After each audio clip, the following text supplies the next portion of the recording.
It all began on a sunny Tuesday morning. Jerry, peeking out from his mouse hole, noticed Tom napping peacefully on the windowsill, a bowl of cream beside him. A mischievous idea sparked in Jerry's mind. Jerry tiptoed to the kitchen, found a feather, and gently tickled Tom's nose. Tom sneezed so hard he fell off the windowsill, landing in the cream bowl. Splat! Tom emerged, covered in white, looking like a grumpy ghost. Tom, now wide awake and annoyed, plotted his revenge.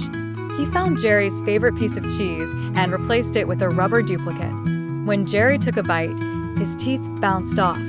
Tom laughed from behind the curtain. Not to be outdone, Jerry rigged Tom's favorite armchair with a whoopee cushion. When Tom plopped down after lunch, a loud, embarrassing noise echoed through the house.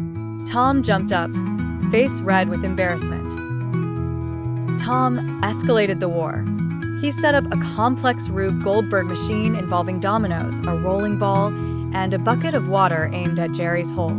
But Jerry, being small and quick, dodged the water, which instead drenched the mailman at the door. Jerry decided to go high-tech. He borrowed a tiny remote-controlled car from the boys' room and attached a firecracker to it. He drove it right under Tom's tail and boom, Tom shot straight up to the ceiling for standing on end. Tom, now truly inspired, dressed up as a giant mouse to lure Jerry into a trap. But Jerry saw through the disguise and, pretending to be fooled, led Giant Mouse, Tom straight into a closet, then locked the door. From inside the closet, Tom managed to grab a magnet and use it to unlock the door. He emerged with a new idea. He covered the floor in peanut butter. Jerry, trying to cross, got stuck. But he used his tail to swing from a chandelier and escape. Jerry's next prank was a masterpiece.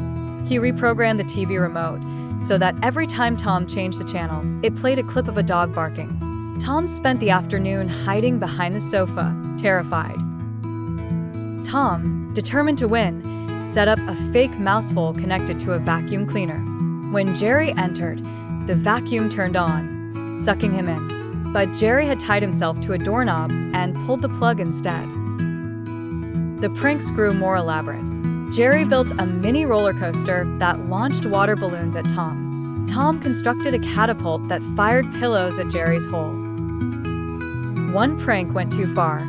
Tom replaced Jerry's cheese with a spicy pepper. Jerry ate it and breathed fire, accidentally setting the curtains ablaze.